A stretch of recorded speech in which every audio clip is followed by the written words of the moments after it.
Mwaramutse yemwe. Mwaramutse. Kwa John mwaramutse.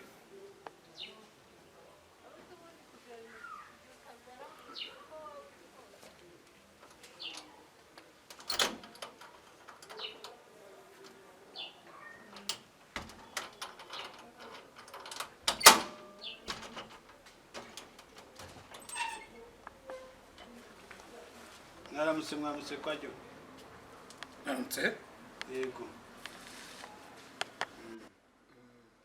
Muravuye mukajya he? Urabizi ko turi abavandimwe ari enurutse mu rugo iwanjye nyine nifuzaga ko mwantiza inkweto zo kwambara. Mwantiza inkweto zo kwambara rwose mwabamungiriye neza. Areka mwakabyara. Wenda kuzisha. Turi abavandimwe? Ya papa. Unzesha. Nukuri twavuze turi inshuti turi abavandimwe dusangira kabisa n'agahiye. Uretse gato. Alo?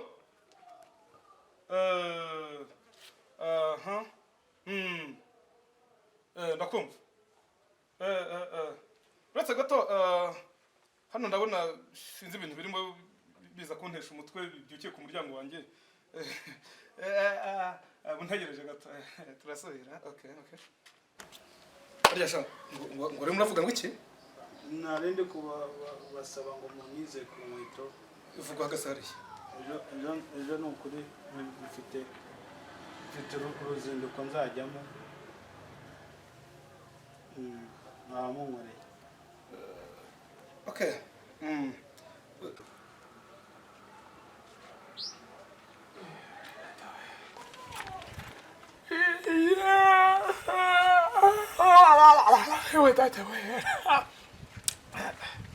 Neza wajyago. Hajya mbita bayitashye neza. Kumura neza. Ukumva neza wajyago bareba gukubita.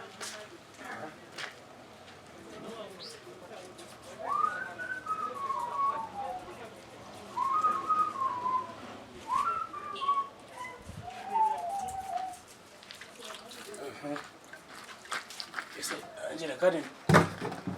Iraje hano.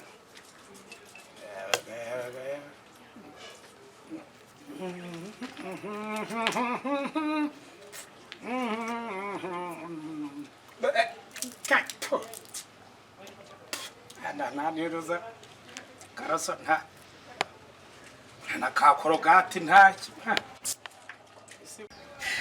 Umwe niwe wavuze barajya bavuga ngo mbese ngo nta nyiturano. Mbese ngo nta nyiturano.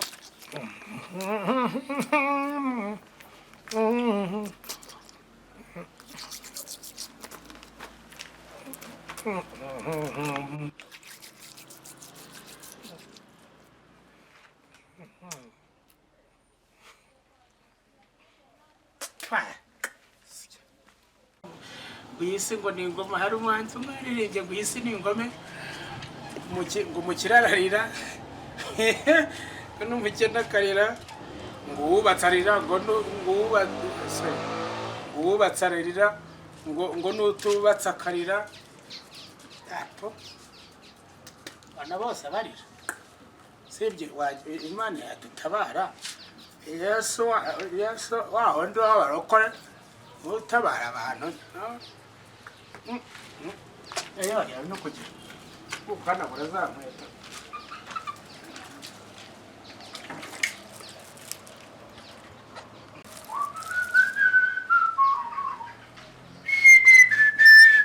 Cyo wavuye aho gahusha. Kigera. Wash.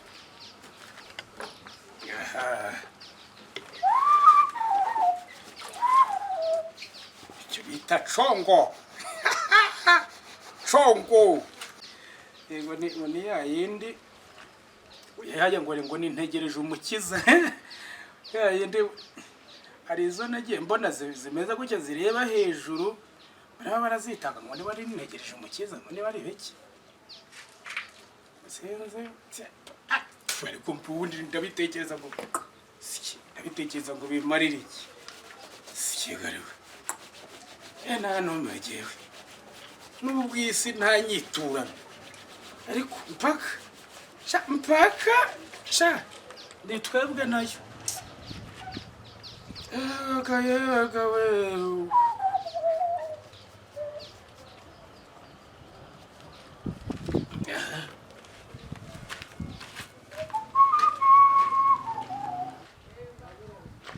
no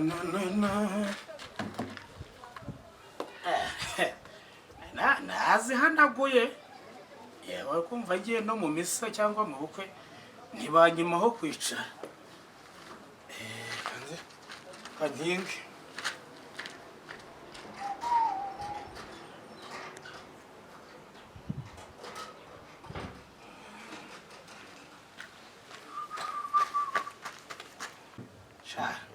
zihanaguye neza nta nubwo nanazishira hasi zabaye nk'ikivumvuri neza siko wakwireberamo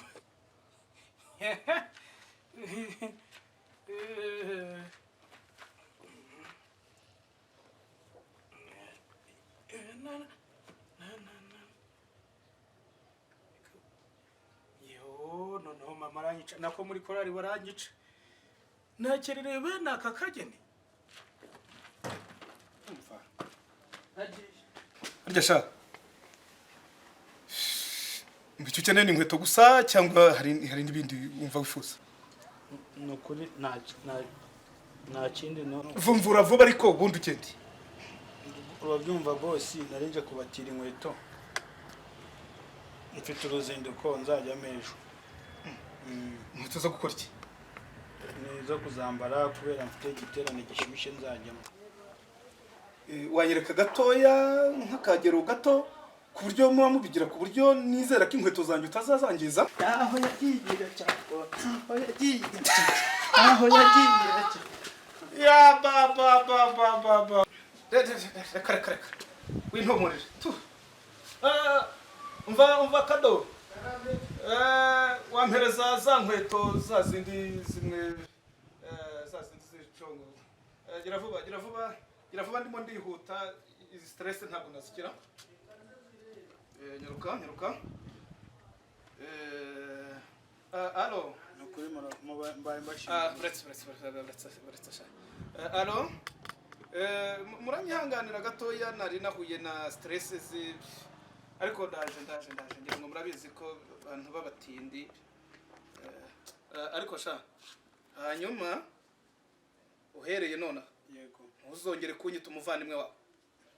nzaza nkwita boss please ibyo ubuvandimwe uzabisiga hahandi. yego byo gusangira ntuzongere kubizana hano. ni rwose nzankwita boss. amaboko atareshya ntaramukanya. nibyo rwose boss hari kera boss ni uyu munsi urwego ndiho uranyumva. yego boss uyu munsi urwego ndiho ntabwo tureshya. nibyo boss wazizanye kado.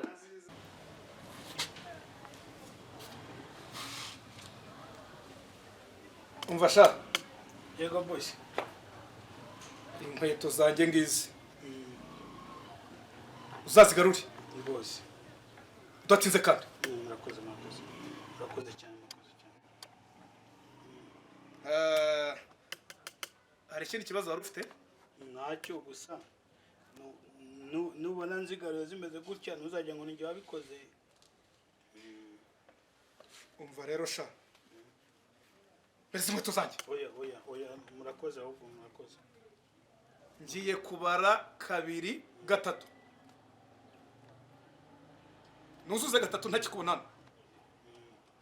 nta kibazo boss. amana imbere yego boss udutsinsina inyuma. nta kibazo murakoze boss. umva reko sha umva. yego boss yego. hanyuma aho kugira ngo uzangarukire mu rugo izo nkweto uzazijyanira. murakoze ndabashimiye Kabiri yawe.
Kuri kwirukanga cyane byakugendekeye bite niko muri kora ubiki